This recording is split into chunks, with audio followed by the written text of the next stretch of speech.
ఎండు విత్తనాలతో ఆరోగ్యకరంగా రుచికరంగా లడ్లు కూడా మనం చేసుకు తినొచ్చు. అలాంటి లడ్డు తయారు చేయడానికి బెల్లం వాడకుండా మరి స్వీట్ చక్కగా వచ్చి మంచిగా ఉండేటట్టు మరి ఎలా చేస్తున్నామో చూడండి, మీకే తెలుస్తుంది.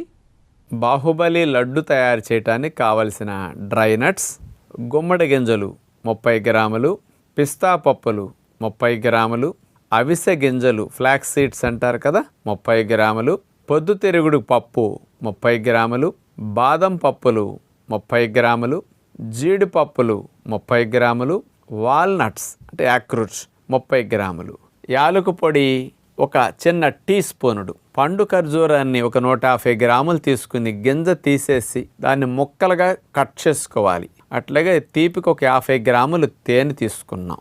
7 రకాల ఎండు విత్తనాలని మనం ముందుగా దోరగా వేపించి పెట్టుకున్నాం.